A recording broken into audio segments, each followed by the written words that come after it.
आसिफ जी, जी।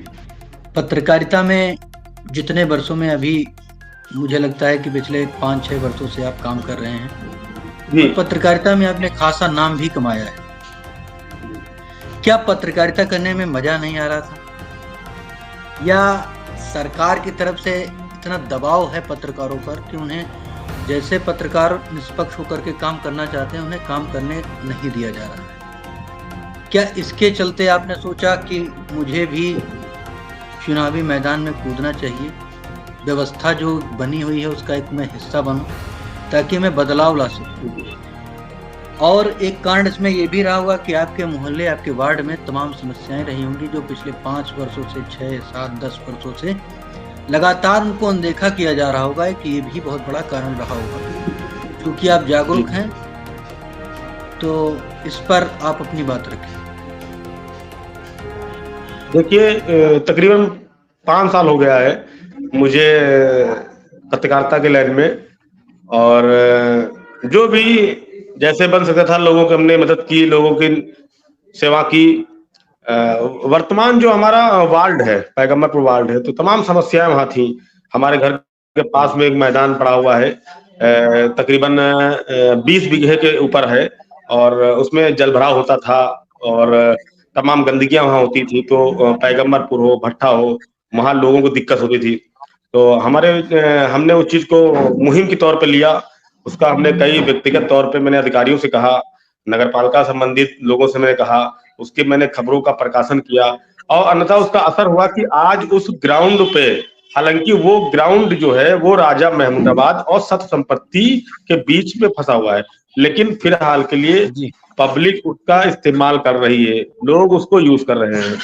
उसको मैंने बंद कराया। आज उस ग्राउंड में एक बूंद पानी नहीं है। वहां बच्चे खेलते हैं, जी। वहां लोगों के शादी ब्याह के पंडाल वगैरह लगते हैं। तो हमने ये सोचा कि क्यों ना हम लोगों की जनसेवा करते हैं, लोगों की मदद कर रहे हैं, लोगों का जो हम काम कर रहे हैं, लोगों का मैं उनकी जो उनकी मांगे हैं या जो उनके जायज काम है उनके लिए मैं लड़ रहा हूँ, लोगों से कह रहा हूँ, मैं कर रहा हूँ। तो क्यों ना वार्ड का चुनाव लड़े, क्योंकि हमने देखा कि पूर्व में कितने लोग इलेक्शन लड़ते हैं, और हर वार्ड में तकरीबन 2, 4, 5, 10 प्रत्याशी होते हैं। किसी वार्ड में 4 होते हैं, किसी वार्ड में 10 होते हैं, किसी वार्ड में 2 होते हैं।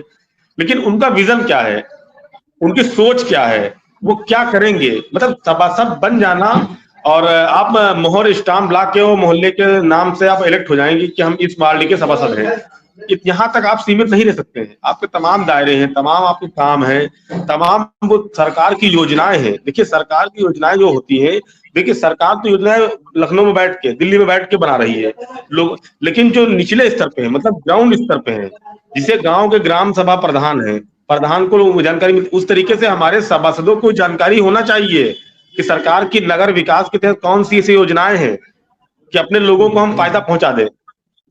भाई, सरकार सरकार कह रही ना, वो तो सरकार की है, लेकिन हम उसको निचले स्तर, देखिए सभासद जो होता है वो सबसे लास्ट पायदान है।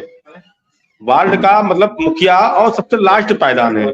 सभासद, सभासद से ऊपर चेयरमैन, चेयरमैन से ऊपर विधायक, विधायक से ऊपर, ये एक लंबी वो है, लेकिन सभासद सबसे छोटी कड़ी है। तो यदि आप जागरूक हैं, आपको जानकारी है, तो आप अपने लोगों को एक फायदा उस तरीके से पहुंचा सकते हैं। दूसरी काम ये है कि नगर पालिका में वही के वार्ड के सभासद हो गए, आपको लोग जो है, आपको लोगों ने जिता दिया, आप जीत गए। जीतने के बाद क्या करते हैं सभासद? एक लेटर पैड बनवाते हैं और मोहर बनवा लेते हैं और उसको घर पे लाके रख देते हैं। फिर वो नहीं मिलेंगे आपको। उनका बेटा हो गया, उनकी बेटी हो गई, उनके भाई भतीजे, ये लोग आपको प्रमाणित कर देंगे, आप जाएंगे मोहर लगा देंगे, काम खत्म हो गया। सभासद तो वो आपको नहीं मिलेंगे। मेरा मानना है कि सभासद लेटर पैड और मोहर से अलग दूर की सोचे कि अपने लोगों को हम कैसे स्वास्थ्य के मामले में फायदा पहुंचाएंगे। तमाम कैंप लगते हैं, तमाम मेडिकलों में कैंप लगते हैं, तमाम हॉस्पिटलों में कैंप लगते हैं, निःशुल्क सेवा लगती है, ऐसा नहीं है। तमाम सी ऐसी ट्रस्ट है, लोग लोगों को मदद कर रहे हैं, लेकिन आपको जानकारी नहीं है, तो आपको मोहल्ले के निवासियों को, मोहल्ले के वार्ड के रहने वाले लोगों को इसका बेनिफिट लाभ नहीं मिल पाएगा। ये आपको जानकारी होना चाहिए कि किस हॉस्पिटल में आज कैंप लगा है, किस हॉस्पिटल में क्या है, कौन सा ऐसा काम है। खाद्यान्न की समस्या होता है, लोग राशन कार्ड की बहुत बड़ी समस्या है। लोग सोचते हैं राशन कार्ड हमको मिल जाए, मेरी यूनिट बन जाए, हमारे घर का राशन कार्ड हमारे बेटे का अलग बन जाए, नहीं बनता है। छोटा सा काम होता है, आय जात निवास का छोटा सा काम है किसी के घर में, उसका तो बेटा या तो बेटी या भाई बहन कॉलेज वगैरह में पढ़ते हैं, कहीं एडमिशन लेना होता है तो उनको आय जात निवास की जरूरत पड़ती है। हमारे मोहल्ले में कई लोगों ने 1500 रुपए, 1000 रुपए खर्चा किए हैं, आय जात निवास तब उनका बन पाया है। जबकि आय जात निवास बहुत ही मतलब काम छोटा सा है, लेकिन इसकी आपको इम्पोर्टेंस, इसकी जरूरत आपको अधिक महसूस होती है। तो ये सब छोटे काम है, छोटे छोटे काम है। अभी वर्तमान में आपके वार्ड से कौन सभासद हैं?